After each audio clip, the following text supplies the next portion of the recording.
Capítulo 52. Falsos profetas. En los versículos 15 y 16, y hasta el final de este capítulo, nuestro Señor se ocupa solamente de un gran principio, un gran mensaje.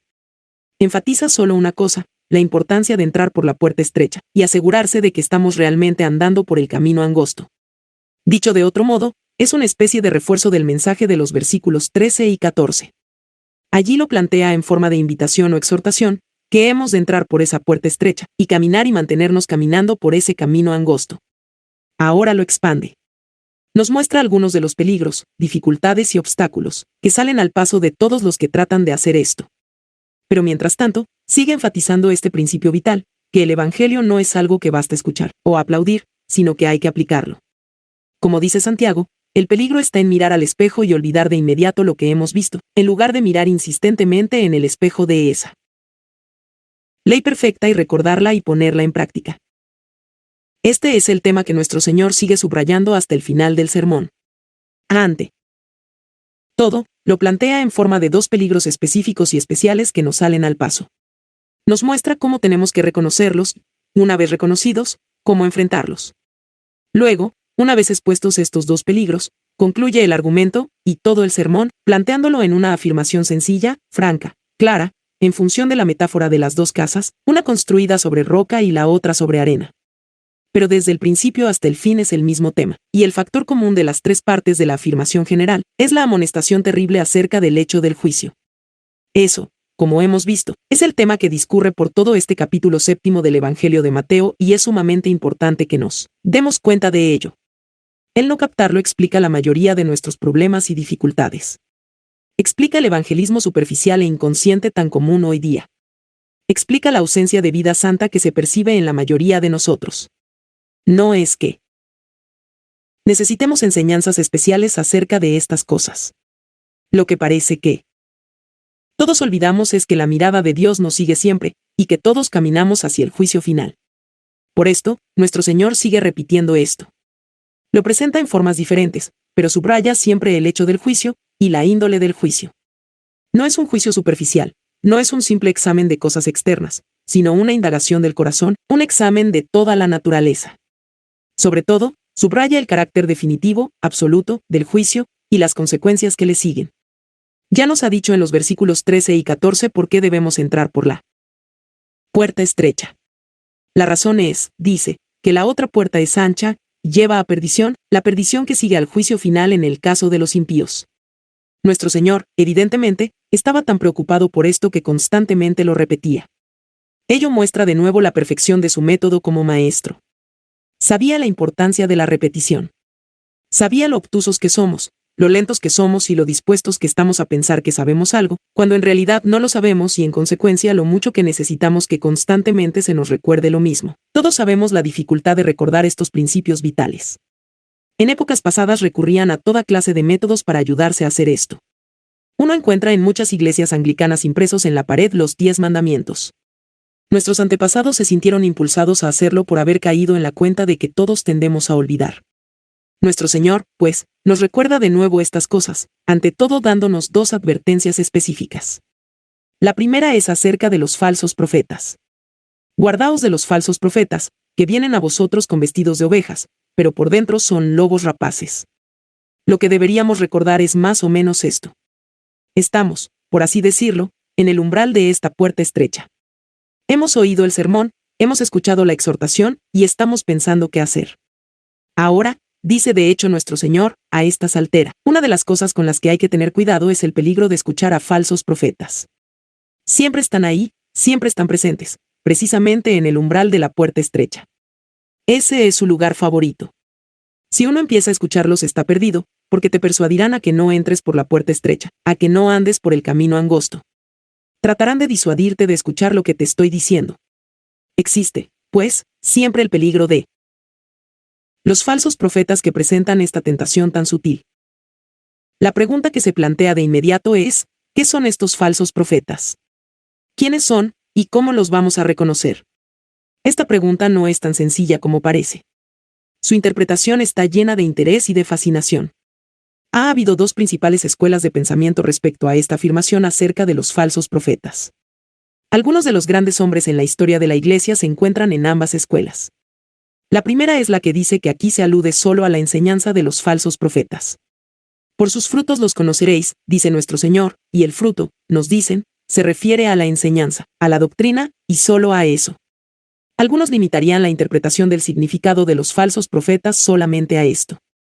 Los expositores protestantes que pertenecen a ese grupo han solido opinar que la Iglesia de Roma es la ilustración suprema de esto. El otro grupo, sin embargo, discrepa totalmente con el primero.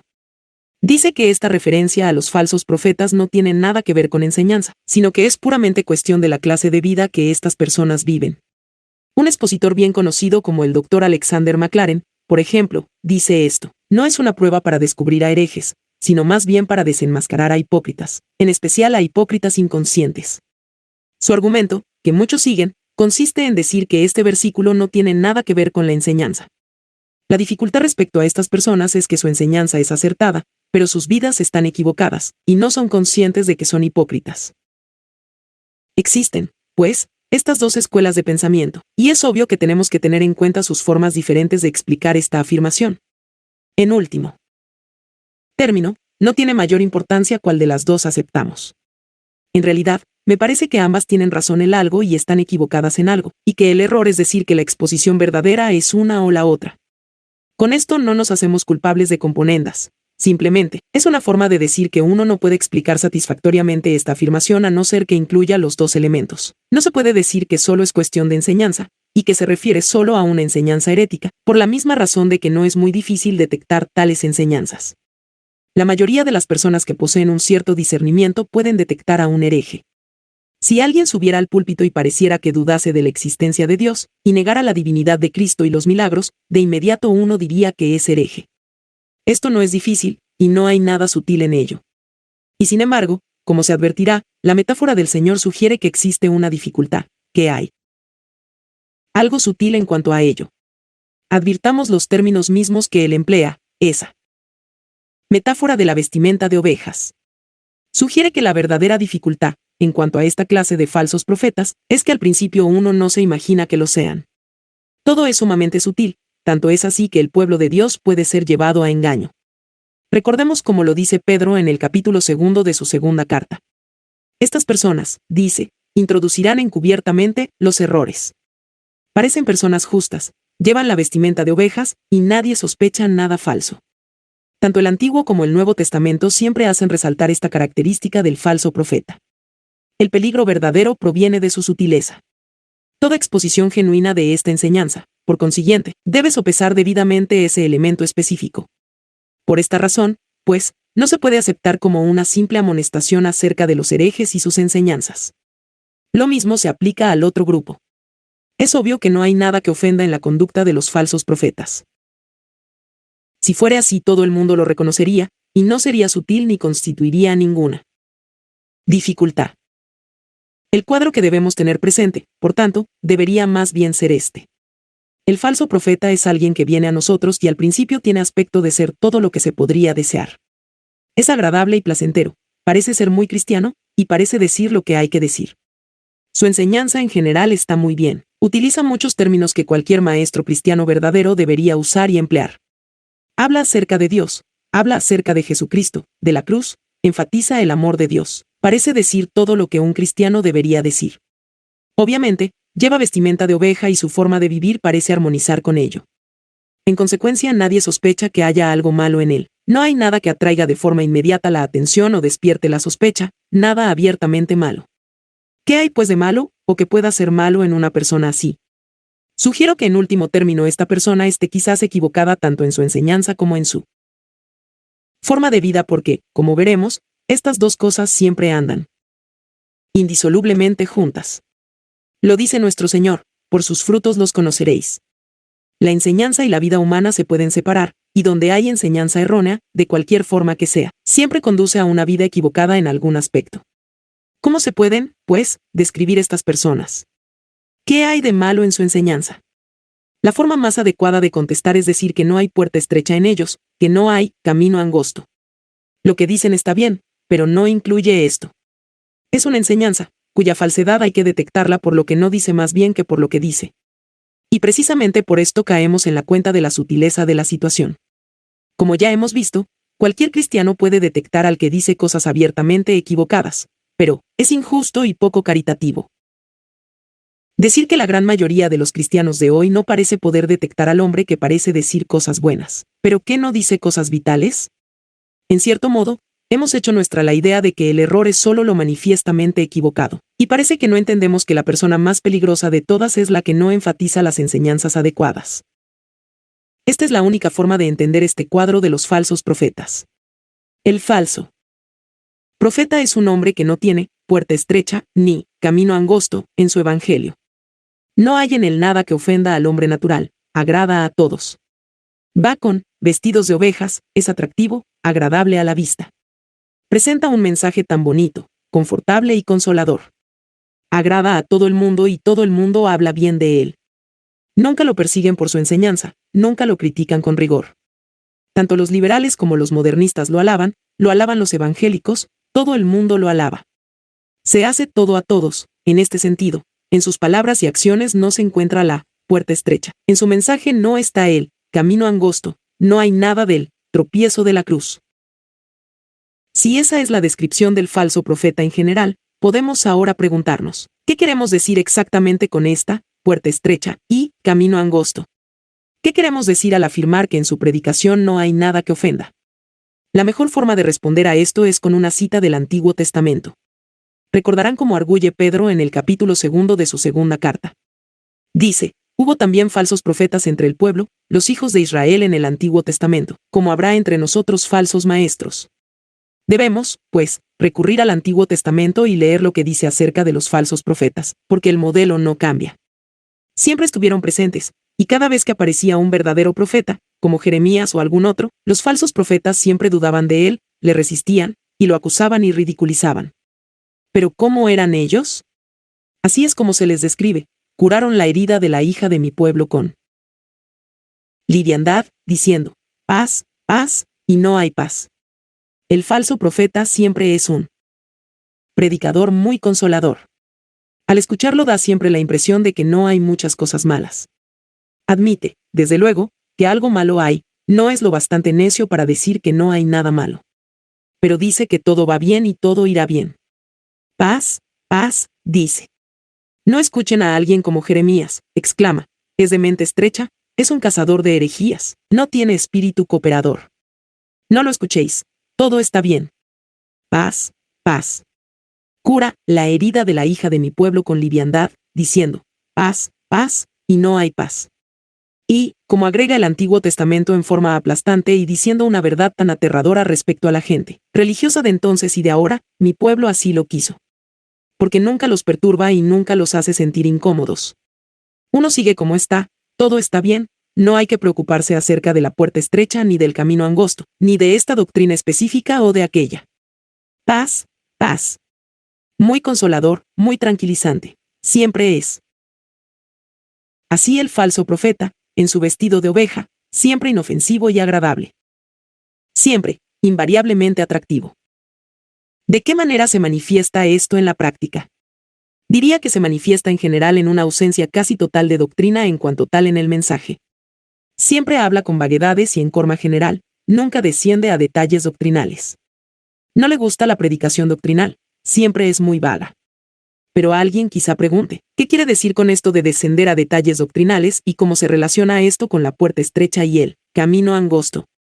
La respuesta es que el falso profeta muy raras veces nos dice algo acerca de la santidad, la justicia y la ira de Dios.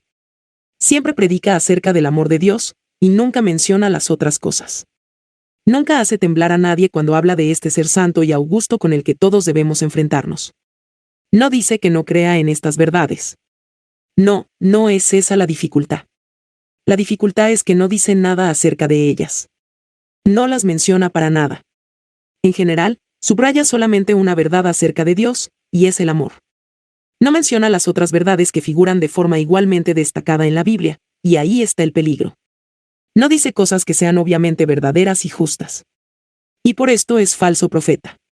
Ocultar la verdad es tan reprochable y condenable como proclamar una herejía completa, y por esto, el efecto de tal enseñanza es el de un lobo hambriento. Es muy agradable, pero puede conducir al hombre a la destrucción porque nunca se le plantea el problema de la santidad y la justicia y la ira de Dios. Otra doctrina que el falso profeta no enfatiza nunca es la del juicio final y el destino eterno de los condenados. En los últimos 50 o 60 años, no se ha predicado mucho acerca del juicio final, y tampoco acerca del infierno y de la destrucción eterna de los malvados. No, a los falsos profetas no les gustan enseñanzas como las que contiene la segunda carta de Pedro. Han tratado de negar su autenticidad porque no cuadran con su doctrina. Dicen que ese capítulo no debería estar en la Biblia. Es demasiado tuerte y agresivo, pero ahí está. Y no es un caso aislado. Hay otros. Leamos la carta de Judas, leamos el así llamado suave apóstol del amor, el apóstol Juan, en su primera carta, y encontraremos lo mismo. Pero también está aquí en este sermón del monte. Sale de la boca del Señor mismo. Él es quien habla acerca de los falsos profetas con vestimenta de oveja que son como lobos rapaces. Él es quien los describe como árboles corruptos y malos. Trata del juicio exactamente de la misma manera en que Pablo lo hizo cuando predicó a Félix y a Drusila acerca de la justicia, el dominio propio y el juicio venidero. La enseñanza del falso profeta tampoco subraya la condición radicalmente pecaminosa del pecado y la incapacidad total del hombre para hacer algo por su propia salvación.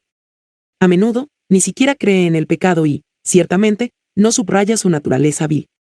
No dice que todos somos perfectos, pero sí sugiere que el pecado no es grave. En realidad, no le gusta hablar acerca del pecado, solo habla acerca de pecados individuales o específicos. No habla acerca de la naturaleza caída, ni dice que el hombre mismo en su totalidad está caído, perdido y depravado. No le gusta hablar acerca de la solidaridad de todo el género humano en el pecado, y el hecho de que todos hemos pecado y estamos destituidos de la gloria de Dios. No enfatiza esta doctrina de la malicia total del pecado, como se encuentra en el Nuevo Testamento. No enfatiza el hecho de que el hombre está muerto en delitos y pecados, de que no tiene esperanza y es totalmente incapaz. No le gusta. Esto, no ve la necesidad de hacerlo. Lo que el Señor trata de subrayar es que el falso profeta no dice estas cosas, de modo que el creyente inocente que lo escucha da por supuesto que cree en ellas. La pregunta que se plantea respecto a tales maestros es, ¿creen en estas cosas? La respuesta, obviamente, es que no, de lo contrario se sentirían impulsados a predicarlas y enseñarlas. Luego está el aspecto expiatorio del sacrificio y la muerte vicaria del Señor Jesucristo.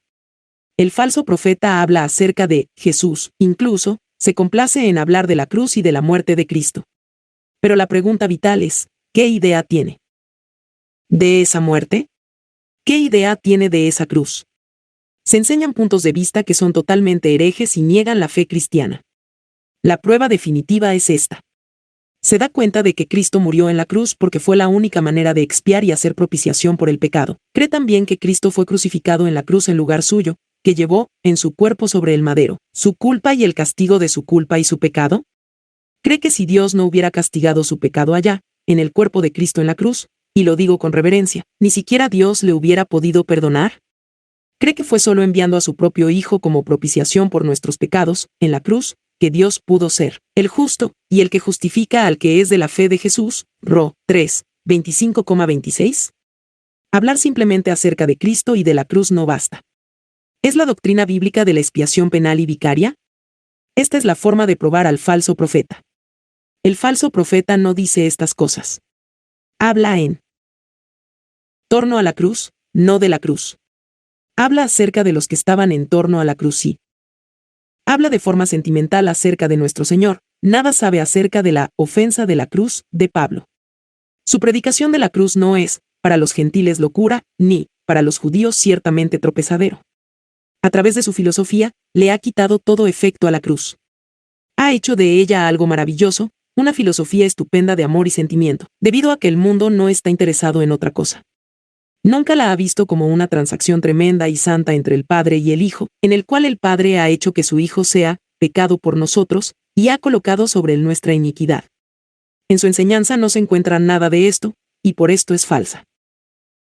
Tampoco enfatiza el arrepentimiento en un sentido real.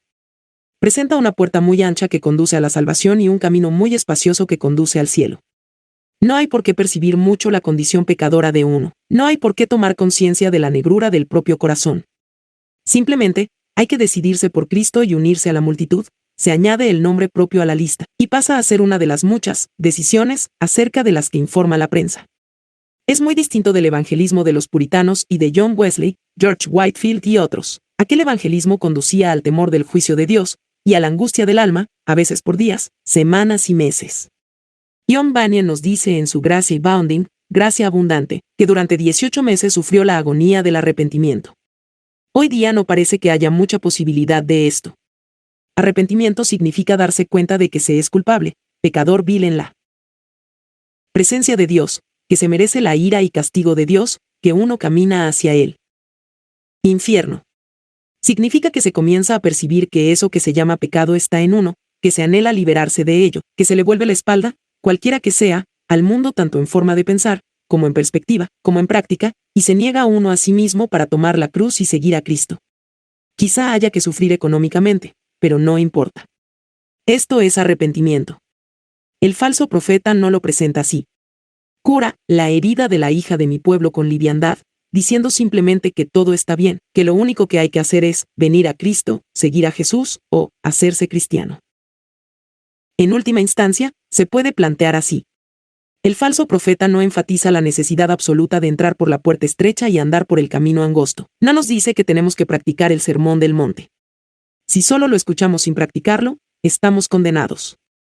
Si solo lo comentamos, sin aplicarlo, se levantará en juicio contra nosotros para condenarnos. La enseñanza falsa no se interesa por la verdadera santidad, por la santidad bíblica. Sostiene una idea de la santidad parecida a la que tenían los fariseos.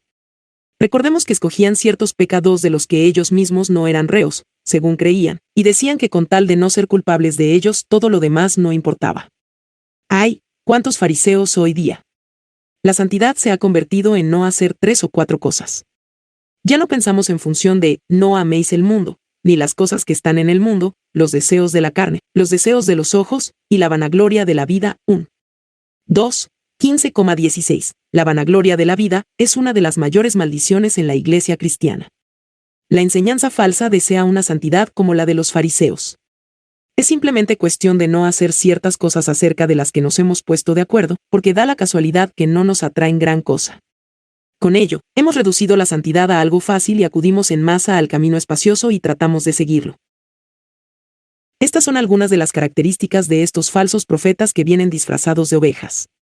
Ofrecen siempre una salvación fácil, una clase de vida fácil. Desaconsejan el autoexamen, más aún, casi sienten que examinarse a sí mismo es hereje. Dicen que no hay que examinar la propia alma. Siempre hay que mirar a Jesús, nunca a uno mismo, para poder descubrir el pecado. Desaconsejan lo que la Biblia nos aconseja que hagamos, examinarnos a nosotros mismos, probarnos a nosotros mismos, y situarnos frente a esta última sección del Sermón del Monte.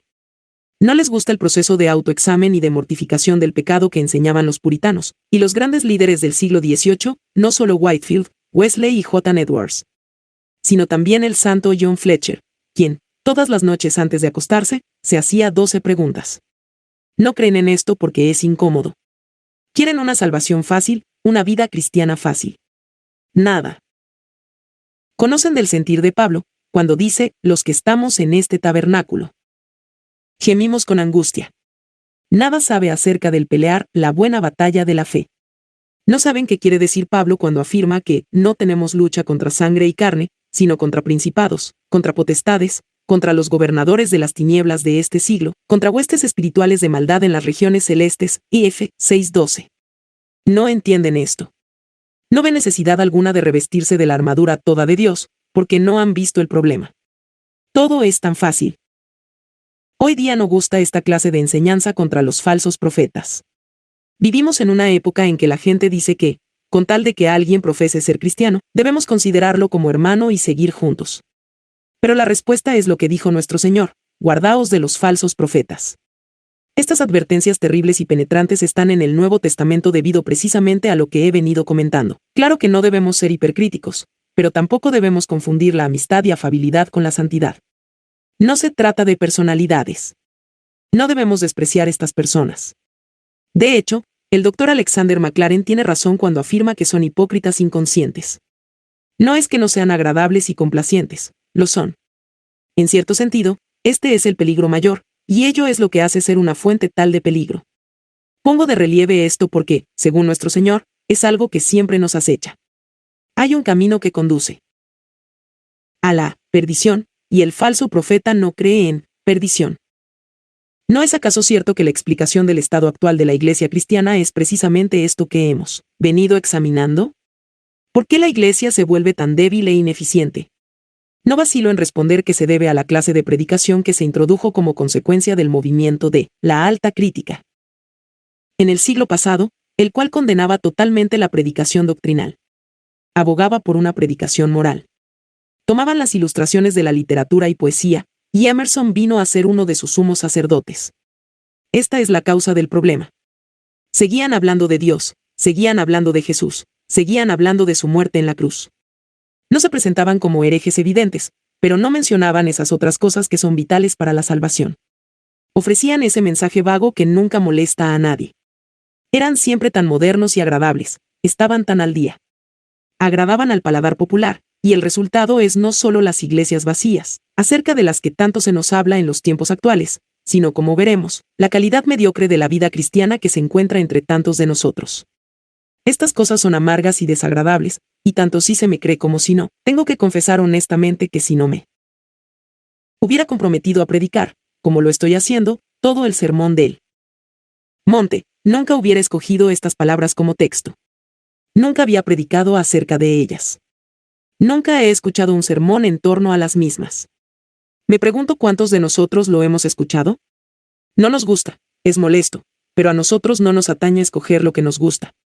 Esto lo dijo el Hijo del Hombre, y lo sitúa en el contexto del juicio y la destrucción. Así pues, aun a costa de que se me llame cazador de herejías o persona que se sienta a juzgar a sus hermanos y a todo el mundo, he tratado honestamente de explicar la Biblia.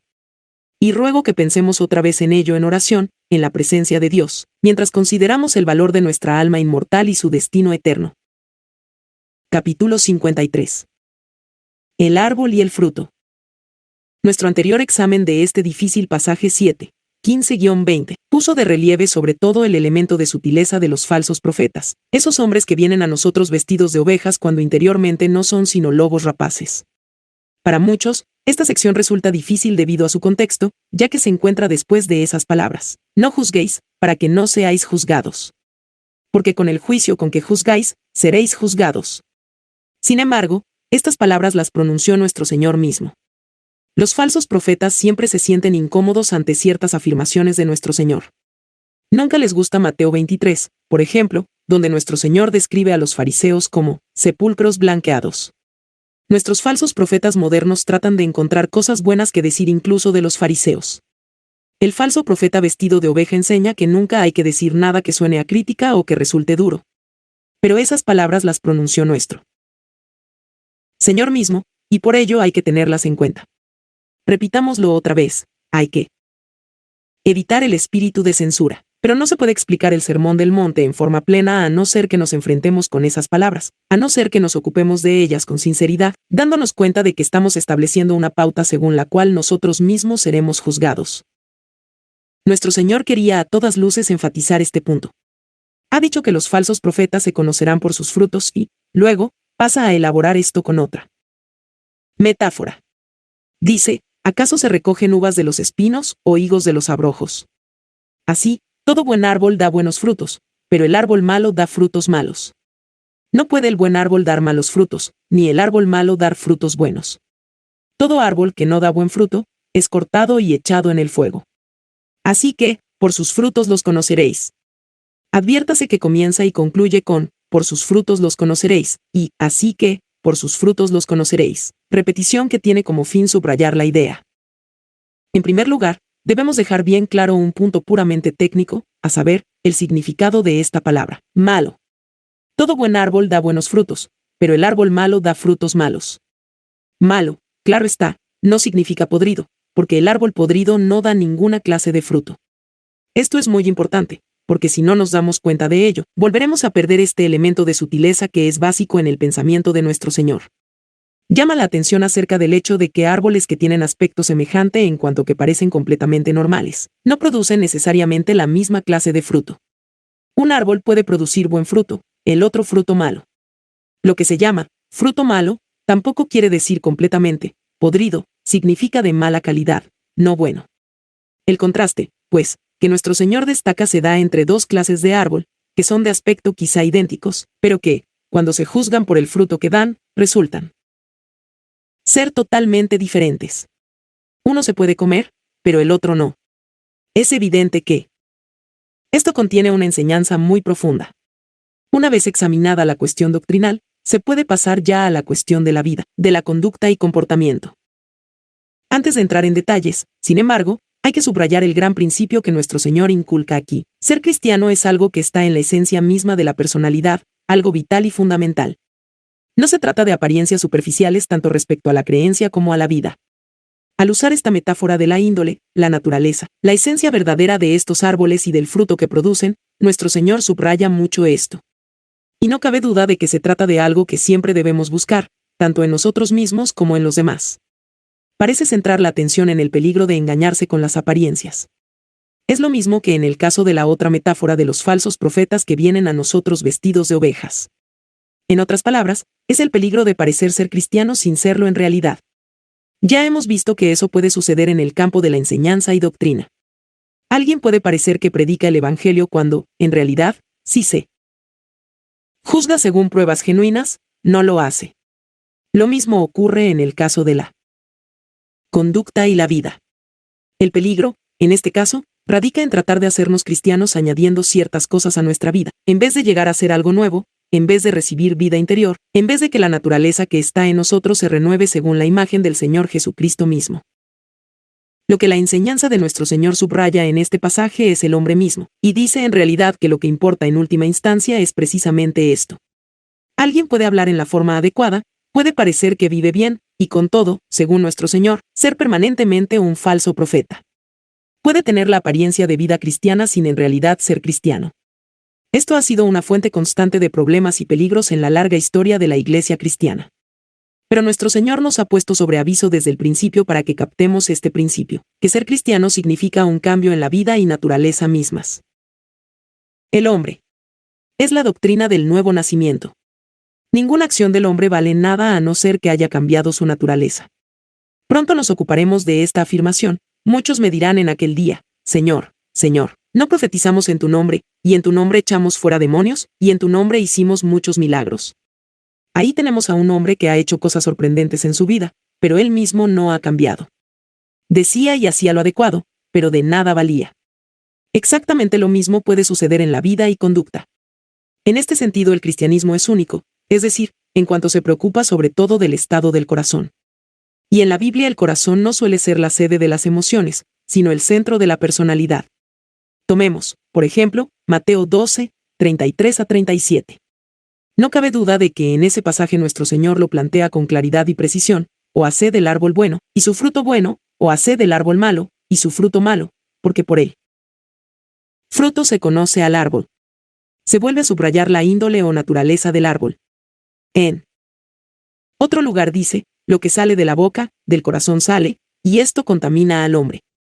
No son simplemente las cosas que uno hace externamente. No es cuestión de lavar la parte de afuera de tazas y bandejas. No es lo que entra sino lo que sale. Lo que cuenta es el hombre mismo. Nuestro Señor se esfuerza mucho por subrayar, con esta metáfora, que lo que hay en el corazón siempre se manifiesta. Se manifestará en las creencias, en las enseñanzas y doctrina. Se manifestará también en la vida.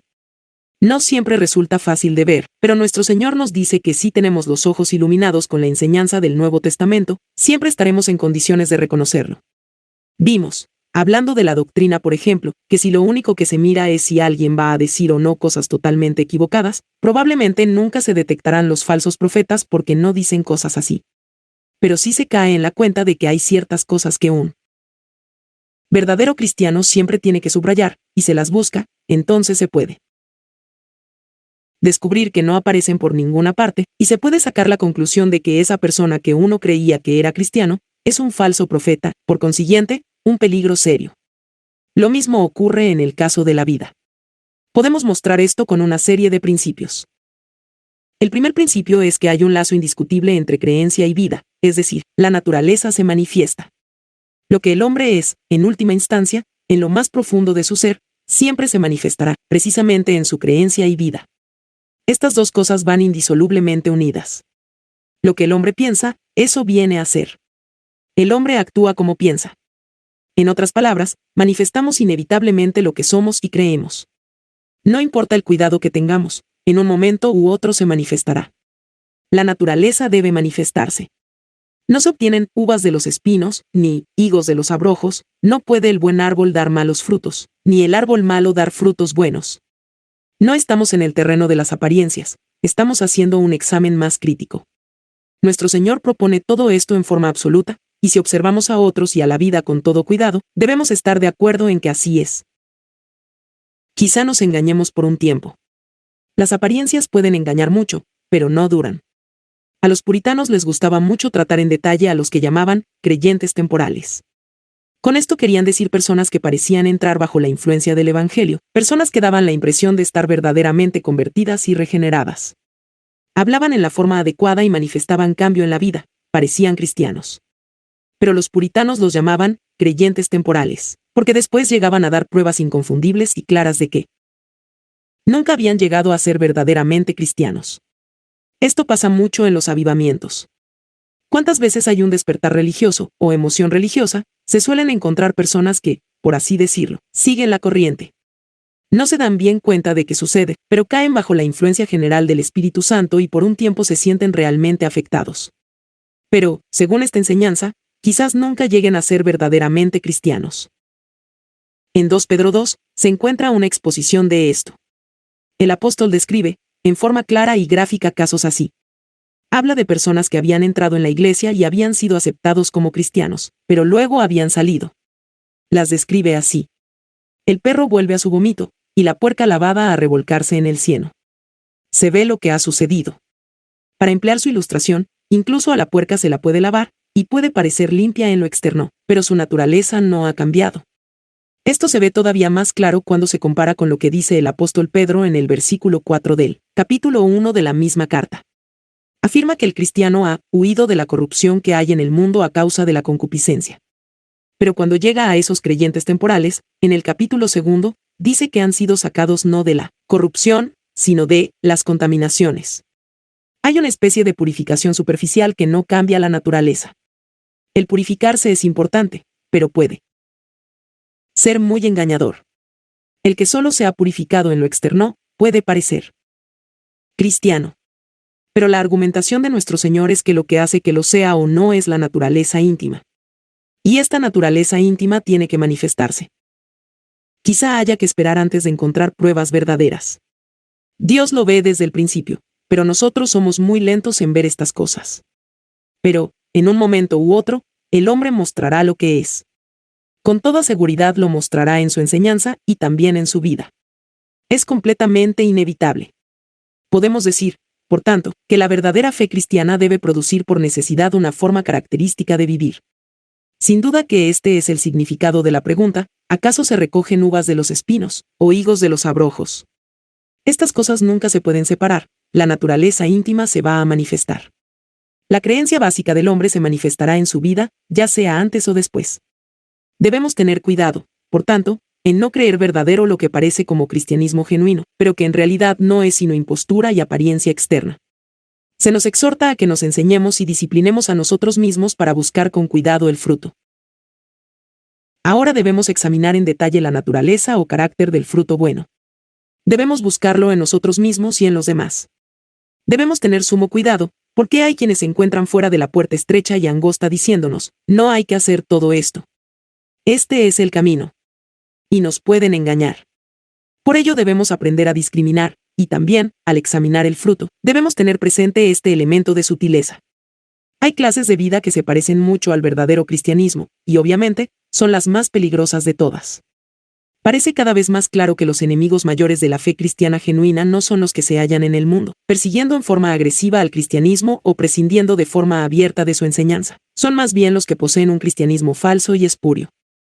Son los que recibirán la condena que nuestro Señor lanza en este pasaje contra los falsos profetas. Si uno examina la historia de la Iglesia, desde sus comienzos, descubre que siempre ha sido así. El cristianismo falso y fingido siempre ha sido el obstáculo y enemigo mayor de la verdadera espiritualidad.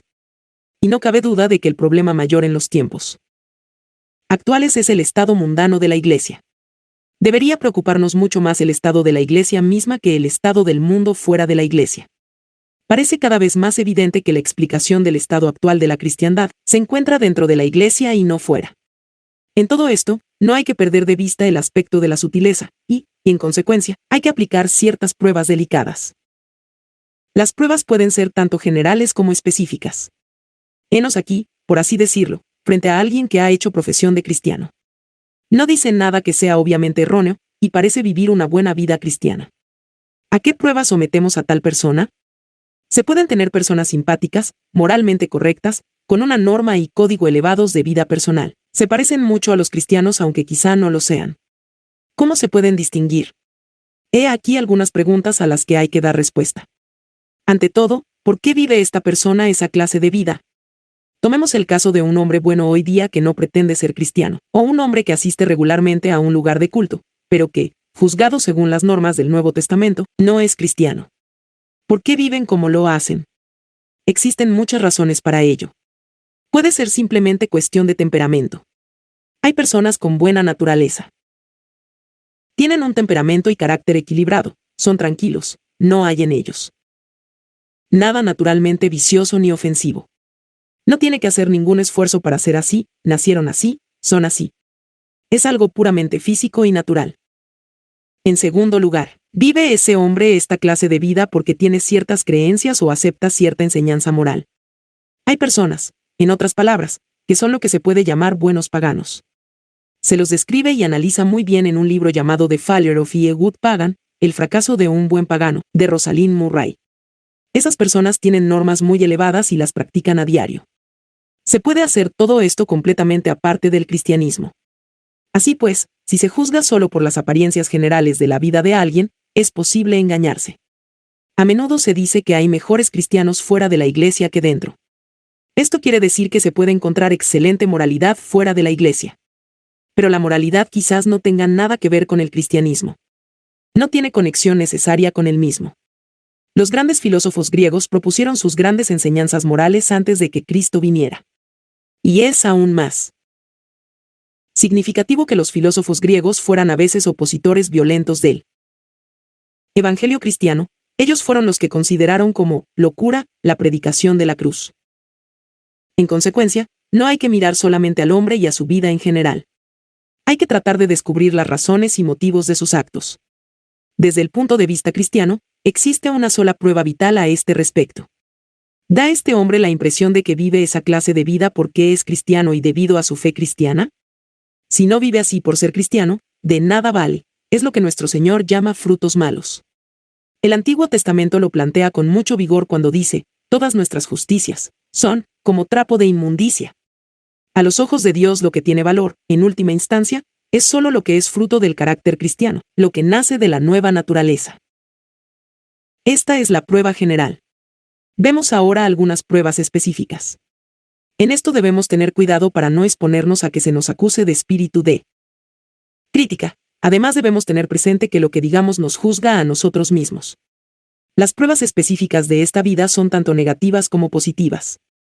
Decimos negativas en cuanto que si alguien no es verdaderamente cristiano, si no posee la verdadera doctrina cristiana, encontraremos inevitablemente en su vida una cierta flojedad, un cierto fallo en conformarse al verdadero carácter cristiano. No hacen nada totalmente malo. No caen ni en la embriaguez, ni en el homicidio, ni en ningún otro pecado grave. Pero a no ser que el hombre crea en los puntos esenciales de la fe cristiana que subrayamos antes, en su vida aparecerán puntos flojos. Si el hombre es consciente de la santidad total, absoluta de Dios y de la malicia extrema del pecado, si no ve que el verdadero mensaje de la cruz del Calvario es que la justicia del hombre nada vale y que el hombre es pecador abyecto, sin esperanza, todo esto se va a notar en su vida. Tiene que aparecer, y de hecho aparece, aunque su vida se conforme a un código moral general. En él, hombre que rechaza esta doctrina de la salvación, siempre hay algún sector en el que hay fallos en cuanto al andar por él, camino angosto, algún sector en el que se da conformidad con el mundo y sus puntos de vista. Su forma de vivir se puede parecer mucho a la del cristiano, pero si se observan los detalles, se descubrirá que falla. Es muy difícil plantear esto en una forma clara y explícita. Hay personas acerca de las que solo se puede decir que aunque no se encuentre en ellas nada específicamente malo, se percibe que hay algo básicamente malo. No se encuentra nada específico que condenar, pero, al mismo tiempo, se siente que toda su perspectiva es secular y no espiritual, que si bien nunca hacen nada totalmente mundano, toda su actitud es mundana. Hay en ellos una falta de calidad y una ausencia de esa atmósfera peculiar que siempre se encuentra en la persona verdaderamente espiritual. Pero, para plantearlo en forma positiva, lo que hay que buscar en todo aquel que se dice cristiano es la prueba de las bienaventuranzas. La prueba del fruto nunca es negativa, sino positiva. Ciertas manzanas pueden tener muy buen aspecto, pero en cuanto comenzamos a comerlas se ve que están malas. Esta clase de prueba es positiva.